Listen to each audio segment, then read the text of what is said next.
This is Jackie B. Peterson, and welcome to Solo Pro Radio. I'm your host today, and let me talk a little bit about myself and how we're hosting this program before we get into discussions with our guest. I am the author of Better, Smarter, Richer, 7 Business Principles for Solo and Creative Entrepreneurs. It's my mission to help solo pro businesses, all of you who are in those one-person enterprises, whether you're a creative, a writer, a consultant, or an encore entrepreneur, somebody who is monetizing their expertise. It's my mission to help you be financially successful. What I know from my years as a CPA and a business consultant and a business coach is that a solo business is not the same as a traditional business. There are things that you need to do to be financially successful as a solo. And those are the things I talk about in my book, Better, Smarter, Richer. So if you're a solo seeking financial success, please go to my website, bettersmarterricher.com. You can download a free ebook about the 7 principles. You can sign up for our free newsletter so that you can stay in touch with other solos, and read the blog. We have lots of discussions going on by the myriad ways that people practice solopreneurship. Love to have you join us. So today I'm going to be talking to Luna Jaffe. Luna is an artist, author, certified financial planner, and the founder and the CEO of Lunaria Financial Ltd, which is a boutique advisory firm. She provides holistic money management and financial planning, but even more importantly for our purposes today, she's also a wise and compassionate money guide who helps women through the process of growing wealth along with their wisdom. She's recently published her book, Wild Money, A Creative Journey to Financial Wisdom, and it is that book and her associated Wild Women Retreats that we want to talk about today. Welcome, Luna Jaffe. Hi, Luna. Hi. It's great to be here, Jackie. Well, I'm so thrilled that you had,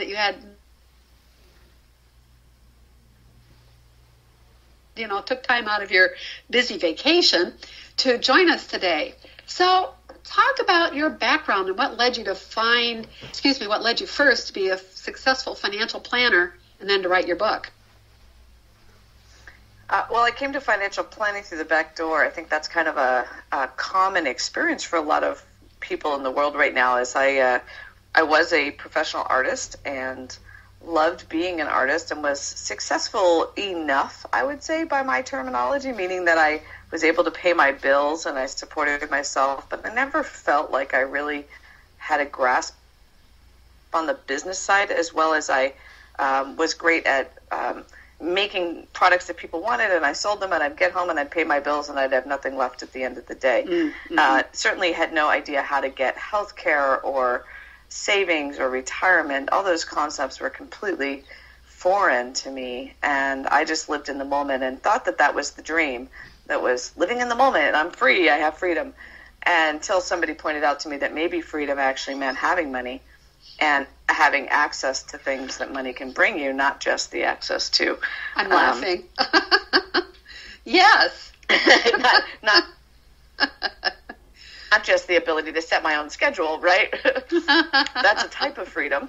Having being able to not feel like I'm at the mercy of a workplace is a type of freedom, but it never crossed my mind that actually money provided freedom. and then I started to go, wow. And then when I was in my early 30s, I knew that I wanted to be a mom, and that propelled me to go to grad school and get a degree in psychotherapy, which I really saw as a way of merging my love of art and into something that could become a more steady, viable way of making a living, except that I loved school and didn't love being a psychotherapist. So I had all these skills and I was loving the learning process, but it wasn't the right fit for me. It was a very introverted career, and I'm not an introvert, and I feel like I have a lot to say, and it was like, now what? And the next little journey of my life took me into being in a totally different direction. Again, really driven by a therapist saying to me, you can learn new skills without having to go to school and pay a lot of money. And that was, again, a new concept to me. And so she said, well, just, find an employer that will educate you as part of your path. And so I went into high tech and learned how to support computer software and hardware, and then became a supervisor, and then became a trainer, and that was the first time ever in my life that I'd had a 401k and a regular salary and health insurance, and I gave birth to my kiddo, and I had at 40 years old, and I had a stint there and enjoyed the salary, but felt so stifled by this world that said I was worth X number of dollars. And so I was laid off right after 9/11. Yeah, and so when that happened, it was this wake-up call of, well, now what? Do I go back to my entrepreneurial roots, or do I go, in the direction of staying in the corporate world and doing the organizational development route, which I was on? And I went to art school for a little while, just, again, kind of reconnecting with myself as an artist and saying, do I want to go get an MFA? Do I really want to spend like $30,000 to get a degree that might end up with no teaching jobs in Portland, which was the reality and still is the reality. And so, and actually I just started praying. I was like, I don't know what's next. Help me. And financial advising found me. I was not looking. I would never have even known to look for financial advising because I was terrible. In my mind, I was terrible at money. But somebody found me and recruited me and said, you would be great at this job. And I looked at her like she was talking to an alien. And really thought she was nuts. And I said, why? Why do you think I can do this job? And she said, because you've got that entrepreneurial spirit and you love people. And the rest you can learn. And that was a revelation. I was like, really? I can learn about money and investing, and I can help people with their retirement when I don't even have a retirement? Like, how is that possible? Wow. And I got hired by a firm that invested over $100,000 in my learning process. And what I discovered as I went through that journey was that, every time I took a test and had to become licensed and become a securities professional and all these things, that each time I passed a test, I had this measurement of my competency, which was growing. And it was this amazing experience that I never got as a solopreneur. I never had a measure of, was I doing well? How did I compare to everybody else? I had no idea. And now I had one, and it was great. And I took off like unbelievably happy person, because suddenly I had this sense of, I knew how much money I was making every month. I knew how many new accounts I'd opened. I knew how I compared to other people that started at the same time as me. And I was excelling, and suddenly just found this niche for myself. So that is a long-winded story of how I got to become a certified financial planner and writing a book. And what happened was that 7 years into that world of living and working for a major broker-dealer was I was too creative and I was the ugly duckling in the sea of white men in suits. And I was walking in with my colorful hand-painted silk ponchos and saying, why are you doing it that way? And they would all be looking at me like I was speaking Chinese, except that I was very successful, so they respected me. And it was this really interesting thing where they couldn't quite figure out why I was being so successful. And I was successful because I was talking to all the people they didn't know how to talk to.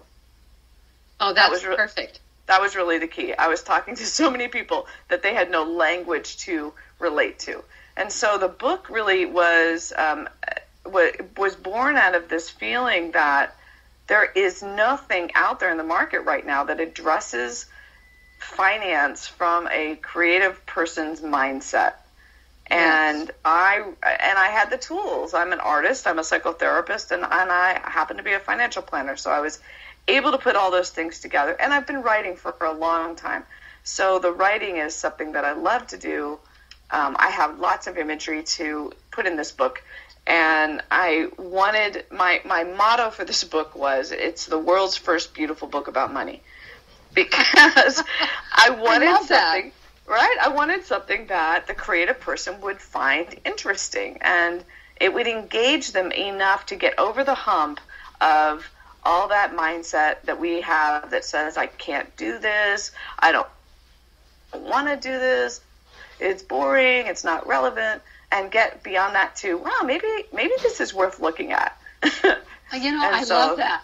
I really love that, Luna. I'm just thinking, as you say that, how many people are afraid of money, and yet if we relate it back to your own story, I mean, even as much as your own story, that the way you related money is that it never occurred to you that money would produce freedom.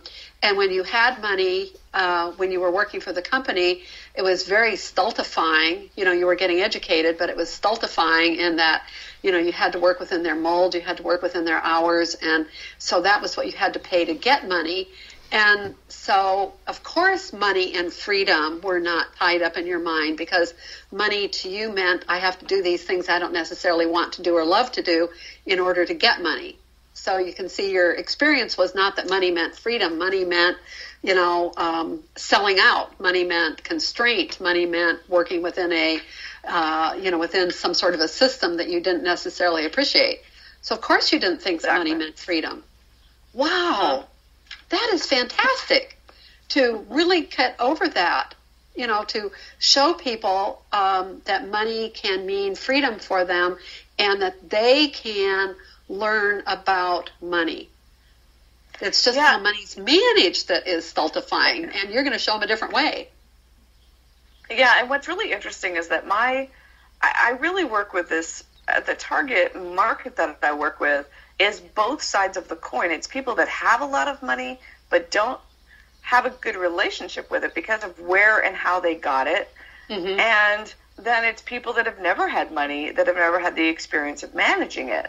And every time I've reread my book so many times, it's like nauseating because you have to when you're writing a book and designing a book and all that. And I kept saying, okay, wait, I got to make sure that I'm addressing the needs of the person with no concept or relationship with money and the person who's never lived in a world without money being the primary conversation that they're having.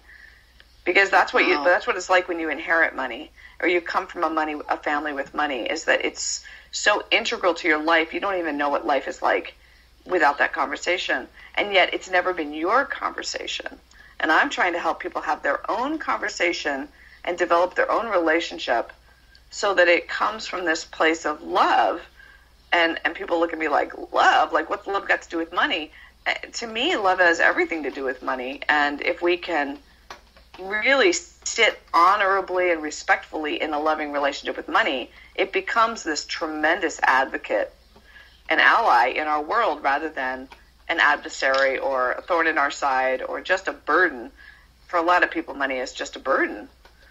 And not only that, if you can come from a place of love and integrity and compassion and love with the money, it's attracted to you. Absolutely. That's what brings money to you. Right. Is, that feeling about it, that you're coming at the world from love and passion about what you do and caring about what you do and compassion for other people. That's what brings the money. Right. And I always think of it as kind of a little curious child, scanning the room, looking for people who are throwing off the right energy about interest and compassion and love and curiosity, and it goes over and it finds them. Because of the energy that they're radiating out of their body. That's a great image, because that's what it feels like to me when I'm in a room full of people. I'm drawn to those people that just don't have stuff about it. Yeah.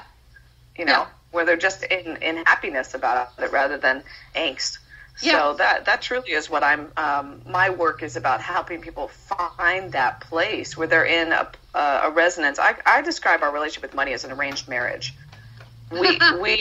Because we didn't choose it, we didn't choose it. We were born into a culture, particularly in America, that money is a given. It's just given. But rarely do we ever say, all right, well, if this is it, like this is a marriage I'm going to be in, what would happen if I adopted a loving, and committed stance with this relationship instead of a resistant or angry or bitter type of relationship? What if I just decided that, wow, this is going to be with me and I could really make some amazing things happen if I were in a good place? Oh, I like that. I like that analogy as well. That really kind of got me thinking. So your title is Wild Money. So talk about what makes money wild. Yeah, it's not about money being wild so much as it's interesting because, as you probably know, and many creative people know, sometimes what comes to us when we're in that creative moment is, like in my case, wild money has been with me for 4 years. The name came long before the idea of so what the name was coming to you out of the work that you were doing. I just knew the name of my book was Wild Money. And so then I had a writing consultant. Yeah, and this writing consultant I had said, well, so Luna, what is this Wild Money thing? And tell me about it. And he kept saying, maybe that's not the name. And I'm like, it's the name. Like, don't mess with my name. And but what was cool about it was that he pushed me into like, well, what is it? And so what it is wild money is about being in a natural state with money. Like the wilderness is a natural ecosystem that works. It's not screwed up by cultivation. It's not screwed up by overuse of resources, or it has a balance and sustainability about it. That's what wild money is. It's not about being reckless and careless. It's really about being in balance with what your own natural state of being is, and we all have a different natural state of being when it comes to money. Oh, that's interesting. So my goal is so I'm trying to get people to their own place of comfort and naturalness. Yeah, with like in nature. Relationship with. Yeah, money is energy, is what I'm hearing. Like in money, nature. Yeah, money nature. That this is out there, and learn to respect it, learn to use it, learn to benefit from it, learn to give back from it, learn to care for it. If we live that way with nature, then nature lives that way with us. But exactly. The same thing you're talking about money. So what steps do you take? How do you help your clients overcome their fears and uncertainties around money?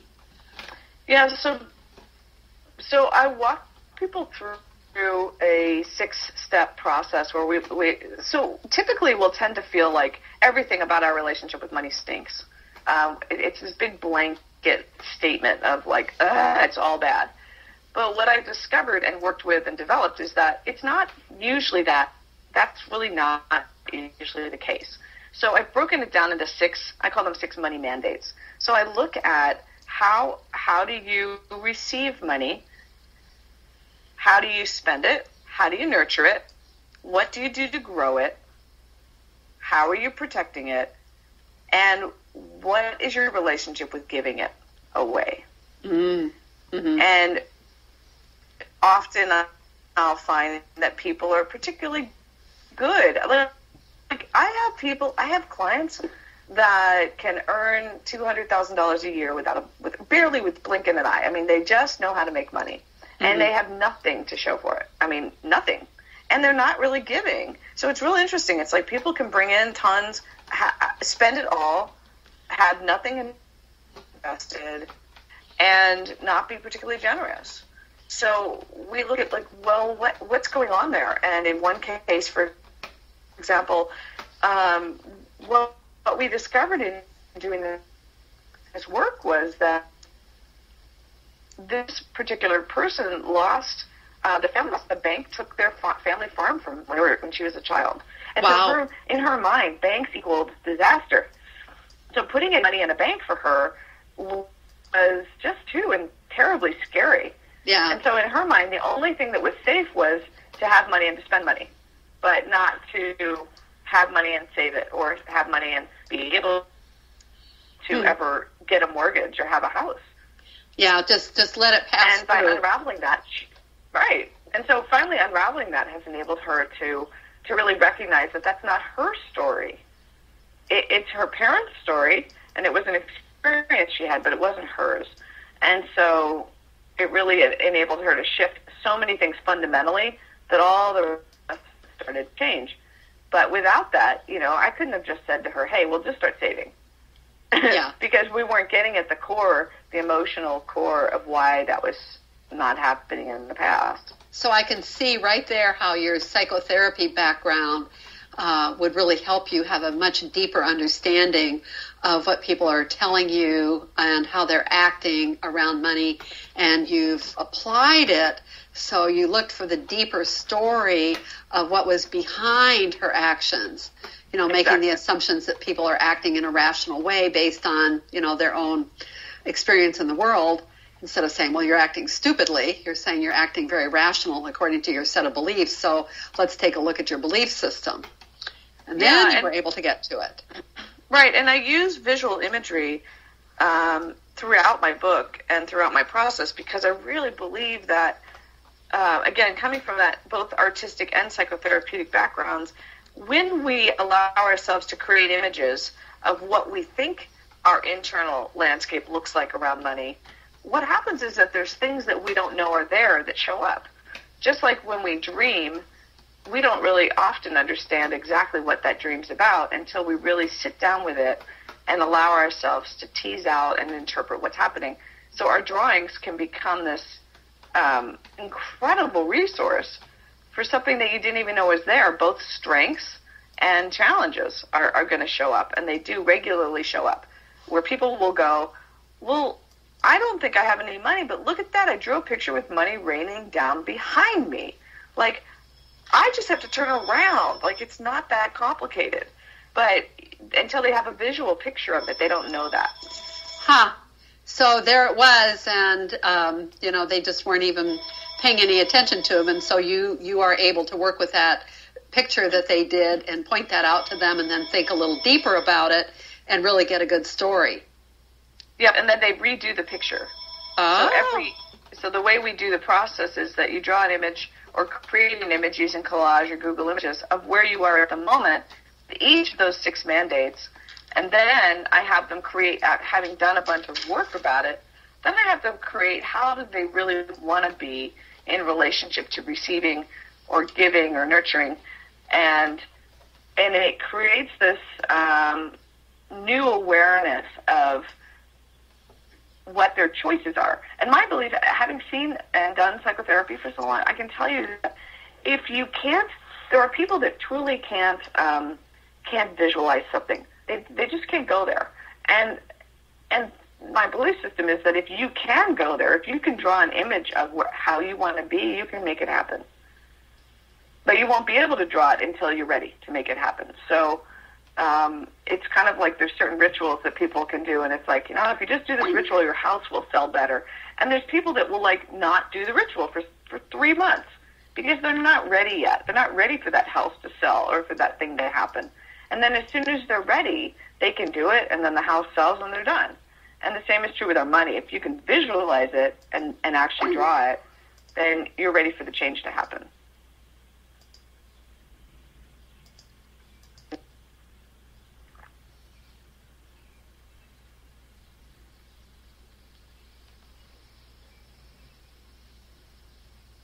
Hello? I'm still here. Are you there? Here we go. I'm there. Okay, we're back on. Must be Okay. a satellite passing overhead. This is, I think, Luna, what you're talking about is just fabulous. And what I was thinking is how wonderful and how perfect that you have taken your own life experience as both an artist and then as a psychotherapist and as a writer and as a financial planner, and it's all come together and coalesced in this fabulous book. I'm not sure anybody else in the universe could have done this. Yeah, really. Perfect. Absolutely perfect. And what a gift that you are bringing to people who struggle with how to deal with that money. I can't imagine having a better background than you have got, where you're bringing together all of the learning and all of the disciplines that, you have worked on in your life to get to the point where you are now to bring this gift to the world. Wow. So, do you think that women particularly have a hard time developing their self-confidence around money? Yeah, mostly because, it's actually changing.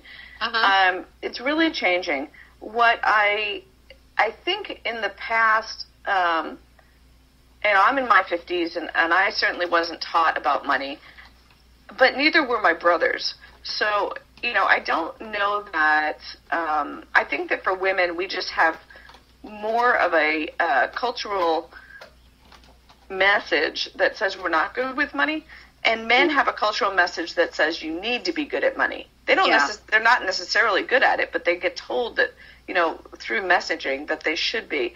But what I'm finding in my practice now is that increasingly women are making more money than the men in their lives, and they're managing the money, and they're recognizing that they have to take that role on. So it's really, I really see a change happening, but the confidence level is still lacking. There's a place of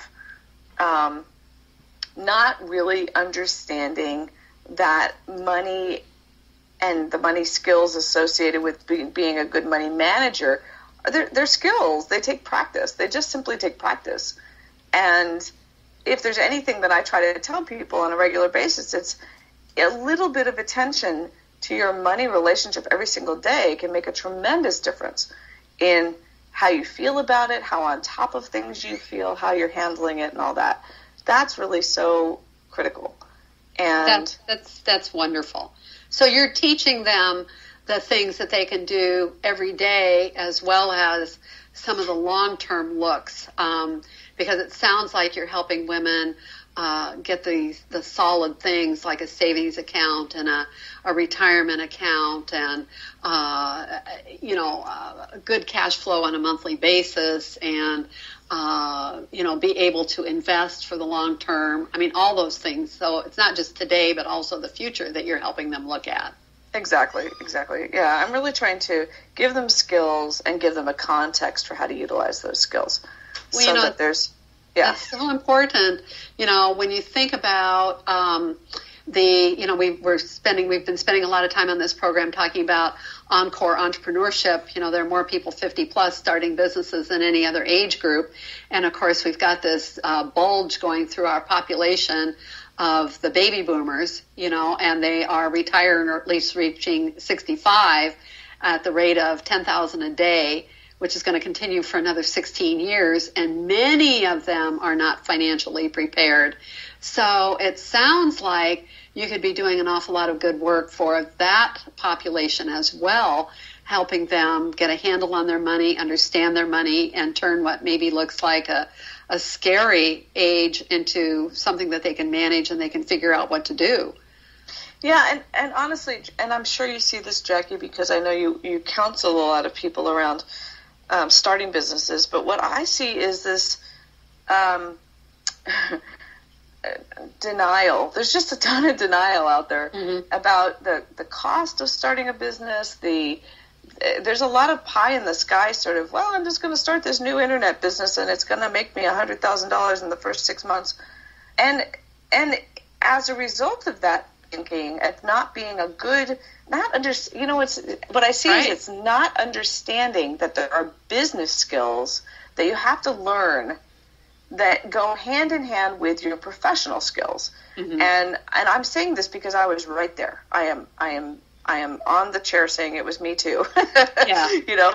And I just didn't get, when I first went independent, I didn't get how much of my time would be spent running my business rather than being a financial planner. And that I had to wear a different hat. I had to learn different skills. I had to boost up my capacity to understand cash flow on a much bigger level. And there were so many things. And what I find happening is that people are taking their precious earned retirement accounts and savings, and they're just pouring money into programs that are really expensive. And I'm like, whoa, wait a... Yeah, I'm with you. Wait. Here. Like, let's back up here and just talk about... And I'm like, wait, let's look at the model. Let's look at what the potential cash flow for your business is, and does that expense even make sense? Like, could you even make it back? Yeah. There's so much hype in the internet world right now. There's so much like, I will give you the answer and I'll solve all the world's problems in, this 3-month, $45,000 program. And I say this because I have been so distracted by those things myself. I've had to shut it off and, you know what, your sales obviously your sales process is really good because you're drawing me into thinking that if I just do your course, I'm going to be, I'm going to solve all my problems. But the problem is people haven't looked at their money relationship, and so they're throwing money away without having any concept of what kind of, to use a good business term, what's the return on the investment? Mm-hmm. How can you actually measure that? And, it's huge. And so I see that I'm going to have to throw $10,000 at my website. No, what you have to do is start making money. Yeah. And you have to know how to handle the money as you make it. Yes. Correctly. Yes. With the right bookkeeping, with the right, entity structure for your business, understanding who your good advisors are, all those things that you teach people, which I'm so thankful for, because they come in so unprepared for that. Yeah. And when you talk about the $45,000 coaching programs, I've had several clients who have taken 2 or 3 of them, and even though they're all basically saying the same things, they have a kind of a little bit of a different approach. And so the next thing you know, this poor person who's taking several of those courses is just totally in a muddle. And I wind up saying, if you're going to spend that kind of money, at least only follow one program and do the work. The issue is to do the work. Because just reading about it isn't going to make it happen and isn't going to change people. I know that's happened with Better, Smarter, Richer, where people say, "Oh, Jackie, I love your book." And I say, "Did you do the work?" Well, no.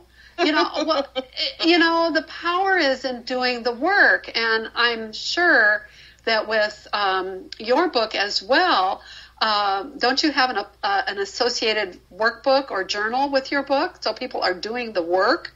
Yeah, I've created a field. It's called the Field Guide and Journal. So it's part of it is financial terminology defined in a very visual way, and the rest of it is the workbook taking you through every single step of the book.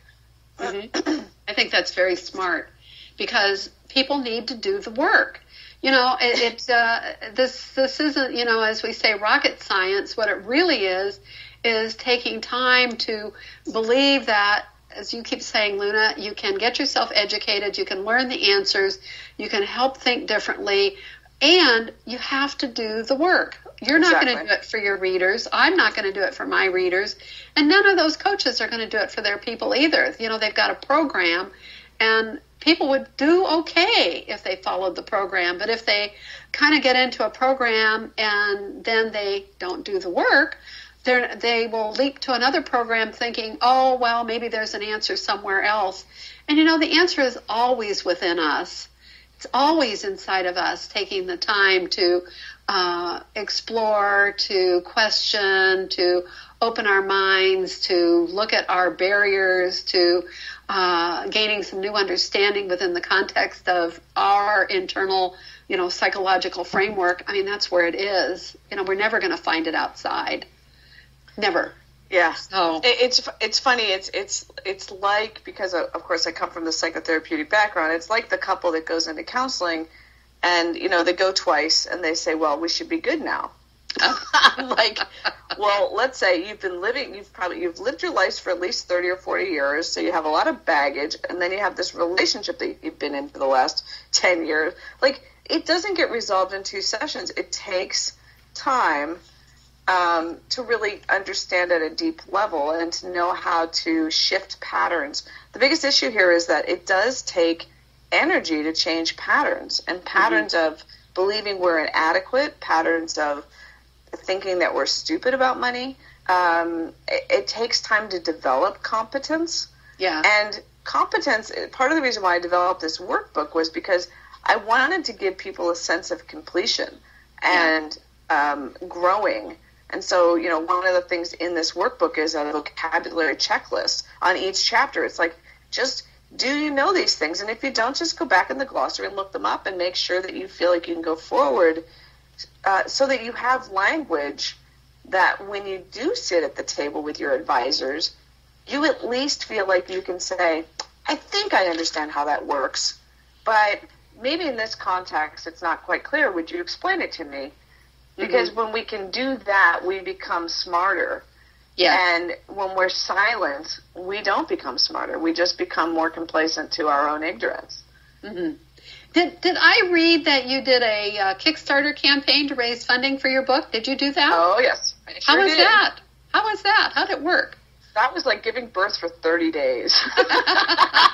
And man, nobody wants to give birth for 30 days. But so it was a good experience. I'm grateful that I did it. I'm not sure I would do it again. Mm-hmm. And I think that, I did it for two reasons. I did it because I wanted to raise the money for publication, which I did, and I'm grateful that that worked. My goal was to raise $18,000. I raised $19,700. And, when you go to Kickstarter, one of the things you see is that there's technology projects that raise, they can raise hundreds of thousands of dollars very quickly. You try to raise money for a book, and it's a much slower process. People, you're not going to get those bigger contributions as much, and there's less buzz about a book than there is about a new gadget.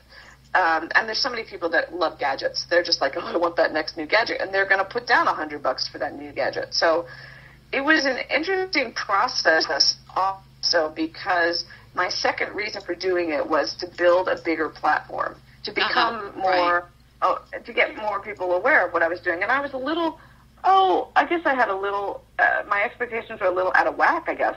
I really thought that I could get some media attention and kind of bring people's awareness to what I was doing. And that didn't really come about to the same degree that I had hoped. I did get some blog kind of help and people that were really willing and able to support me and get the word out. But I certainly didn't get any major media publications of any sort. And I think they're kind of burned out on Kickstarter probably. But from the perspective of now, I have this community of people that I didn't have before, and I got the attention of some of the kind of what I think of as my kind of target evangelist type of market, people that I think have the same audience that I do, and I wanted them to know what I was doing because I think of them as people that could be allies. That worked. And, like one of my my favorite success that came out of the Kickstarter was that the woman that wrote a book, Patty Dye, who wrote a book called Life is a Verb, it was really, when I found her book 3 years ago, that was what made me say, I can do this, I can write this book. I loved her book. It's colorful, it's graphic, it's very visual, and I thought, okay. So I put her up on this pedestal, and I kind of said, she's... I want to be like her kind of thing. Uh-huh. It kind of guided me along. And as a result of the Kickstarter campaign, she invited me to co-teach with her in Atlanta, Georgia in October. And so to me, that was like this huge success because I get to teach with the person that I was sort of idolizing and saying, wow, someday I want to be like you. Uh-huh. So, and I'm also teaching on the stage with, Pamela Slim, who wrote the foreword to my book, and Jennifer Ludden, who was one of my writing coaches, and Susan Piper, who's a big meditation teacher. And so all these people that I've looked at as, wow, they're writing books and they're really out there and they're doing a great job. Now I'm on the same stage as them. And that came about because of the Kickstarter campaign. Oh, that's fabulous. Yeah. So in a way, you did build some connections and a platform, even though it wasn't how you pictured it. It did take you to another level. It absolutely did. And what I underestimated, and that's why I'm kind of hedging this, is because it really required a lot of resources, both financial and people. It took a lot of my time. It distracted me from getting the books finished. Mm-hmm. And I think people have to really be, and it's I was going to say it's nauseating. It's really, it really puts you through the emotional ringer. Because it's a feeling of, is it going to work? Am I going to be successful? What if I fail? And on the last day of this campaign, I was short $8,000. I mean, oh my gosh, scary. Yeah, so it was like the last 24 hours were this huge push, and all these people started rallying for me, and it was a fabulous experience. And honestly, a lot of people say it's the same way as that. Like it's like 80% of the people that finally do get funded that way. Wow. But, boy, it's just like you're on this freaking emotional roller coaster, and it's challenging. So when I hear people that want to do this without any financial reserves to help support them, and without a community of people that are going to rally for them, that's when I don't think they're really going to be successful. It takes a team, and it really takes resources. Like, I had to have money in order to raise money. Yeah. I think it's very interesting that when you're working to bring out a book about a relationship with money, that you yourself got to experience an entirely different relationship with money by raising the money to write your book about money. Yeah. Oh, and then the other thing that was really shocking to me was that because I was writing a book about money, and it never crossed my mind that people would have a negative association with a book about money. Like, they would buy it for a friend because they don't want to imply that the friend has a money issue. And I was so surprised. I was like, are you serious? Like, this book is not like you're screwed up about money. It's like you're a creative person and you probably want to improve your relationship with money. That's the way I saw it. But I kept getting feedback that was like, yeah, but it's a book about money, and I wouldn't want to buy more than one book because I don't want to insinuate anything by giving it away. So, wow. Doesn't that tell you how deep our fear and our biases are? It was crazy. And our misconceptions. So after that, you got your money and then you self-published your book. How was that process? Is there anything you learned in that process that you'd like to share with our audience? Yeah, it's been a great, every step of the way has been such a learning process.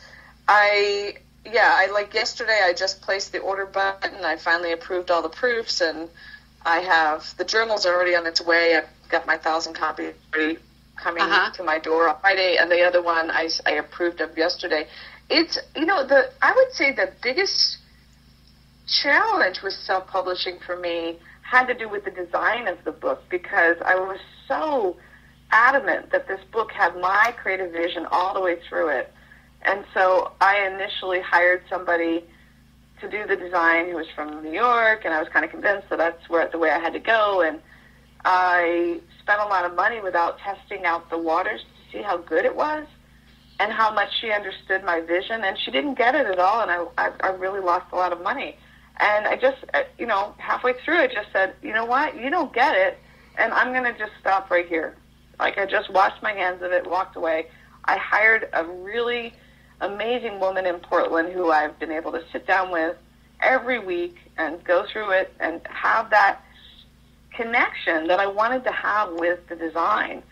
So, what I've learned is that there's a lot you have to pay attention to in terms of what really matters. For me, the design of the book, critical. I hired 2 illustrators that were local. It had to be, like I said, it had to be beautiful. And it had to be somebody, obviously, that you could talk to and see and work with on a really regular basis, so that you could be not only getting your ideas, but the essence of what you wanted to look like and how you wanted it to cross, is what I'm hearing you say. Yeah, and I'm not conventional, so for me to go with somebody who says, well, the convention is this, I'm like, I don't care about the convention. I want a book that I pick up and I go, yum. You know? Ooh. I have to say yum. And every single detail, every single graphic had to be the way I wanted it to be, and they had to be willing to work with me. So again, it goes back to that thing of resources. To somebody who wants to self-publish, I mean, the blessing that I have in my life is that Lunaria Financial is a very solid business, and it supported me and my book as it went through this process. But it's not a cheap process to design a book that's, 330 pages long and it's a 4-color, fully illustrated book. I basically supported 4 people for almost 8 months after I put this together. Yeah. And, so there's some realism there that has to come around. Like, if somebody had said to me 2 years ago, Luna, it's going to cost you $30,000 to do this book, I probably would have keeled over. But that's pretty much what it cost me. When I look at, that's what it cost. when you have something inside of you that is burning and must come out because you have recognized your own unique way of seeing the world, and not only have you recognized the vision, but you've recognized that this is a vision that the world needs to hear, you need to share, I don't think you can hold yourself back. And, I just think you move forward no matter what. And good for you for doing that, and how wonderful that you had the resources to do it. And I think you're going to change many people's lives with it. Thank you. Yeah, I really do. So, you're who are you finding as your best clients? Well, I have two different markets. So, and I think that many of us probably do. So my book is really aimed at people that at the much broader market of anybody who really wants to either do the work on their own or be supported in doing the work with other people. I think this book is a great one to do in circles of people. Mm-hmm. I encourage people to do it as a group because it's hard. It's just like a lot of things. It's hard to keep yourself motivated when you're up against your own obstacles around money. So if you do it in a circle, you can tend to get through it a little bit better. And then I see that as, and I know that you talk about this in your process of teaching people about business. Really, this book and my speaking platform, which I love to speak and I love to teach, gives me the opportunity to work with people in a broader way who really don't necessarily have assets yet, but are trying to get to the point where saving automatically and putting money into retirement and making sure they have life insurance and health insurance and an estate plan and all those things that are kind of basic financial planning concepts. Mm-hmm. I'm trying to help people really get that language down. And that's my broad picture. And then my financial planning practice is sort of the bottom of the funnel of those people that have the assets and want the help to take them to the next level. So it works very nicely together. And so if you have for women, and if, I'm sure we've got many of them in our listening audience, and they find themselves in need of help or support with their money, what's the first thing that they should do? There's a lot of resources on my website, so it's lunajaffe.com. And on the I do a call every month that's a free Q&A, so people can just call and start asking questions. But I would say the thing that I would want women to do before anything else is to just start taking themselves seriously and saying that this relationship with money matters, and it can change their lives if they actually just kind of face it head on instead of keeping their head in the sand. Usually our biggest anxieties come from not knowing, yes, rather than from actually seeing the cold hard facts. And that's true of our debt, it's true of our savings, it's true of everything. Even when you have to look at your income stream and acknowledge that, wow, I'm really only making $1,500 a month. It's like, well, at least if you know that, you're going to operate differently than if you keep operating as if you make $4,000 or $5,000 and you don't. So, yes. Compassion is a big deal. We have to have compassion for ourselves at the same time that we have to kind of grow up a little bit, and that can be hard. Yes, it can. I actually think we spend our whole lives doing that. I told somebody the other day who was struggling with her business and, kind of facing a crossroads, and I said, well, you're here in Earth School, and that's right. you've learned a lot, and I see that you've got 3 alternatives right now, and I named them, and I said, I can't make the choice for you, but I will support you whichever one you choose. She said, Earth School. I said, oh, yes. As long as we're here on the planet, we're learning things, and, don't feel bad about this. You've learned a tremendous amount, so squeeze the learning out of what you've done so far, and then choose the next course of action. And I think that's what you're saying, too. Take those next steps. My lesson with hiring this designer without first testing her out, my stepmom said, well, that was it was a pretty inexpensive graduate course in the PhD of life. I mean, it's okay. And I was like, all right, it felt expensive to me, but I'll take it on. And it feels better when you look at it that way. It's like, what did I learn? I learned that I shouldn't take off big bites with people before I test the waters. Like I don't need to commit to, a $6,000 contract. I can say, let's design one thing and see how we communicate. Yeah. There's lots of little steps. Probably if one of your clients did that, you just kind of say, now marry. You know better than that. Or I would say, yeah, that was a good lesson. What did you learn? So, Luna, I've loved talking with you. This has been really fun. And I'm so excited about your book and, it coming on board and being available. And I will certainly make a point of recommending it to our listeners. Remember, everybody, we're talking about Wild Money, a creative journey to financial wisdom. We've got the book and we've got an associated workbook. And Luna also is doing some Wild Money retreats. So, Luna, if someone is eager to work with your book or attend one of your retreats, how can they find you? So lunajaffe.com is my website, and my books are currently available for pre-order. We'll be shipping by the end of May, and then they'll be available on Amazon in the middle of June. So we're very excited to get that out there. And then I'm in Portland, Oregon, so I work with people directly and via Skype around the world. So I can do individual work with people if they need accountability coaching through their process. And then I also lead workshops. Fabulous. Well, we're going to be looking for your book, and I'm eager to get a look at it and take a read of it. So, listeners, I want to remind you, you're listening to Solo Pro Radio, and this is your host today, Jackie B. Peterson. I'm the author of Better, Smarter, Richer, 7 Business Principles for solo and creative entrepreneurs. Please go to the website, take a look, download the free ebook, sign up for the newsletter, and join the conversation about solopreneurship. There's a lot going on with this business model, and it might be just exactly right for you. It might be the model that helps you learn about money and gather the financial wealth and well-being and prosperity that you want in your life. And I hope you'll tune in with us again next week. Next week, we're going to be talking with, let me check this out. We're going to be talking to, got to get to my schedule here. Excuse me for holding on. We're going to be talking to pages and pages. Rashish, who is a storyteller. That's going to be fun.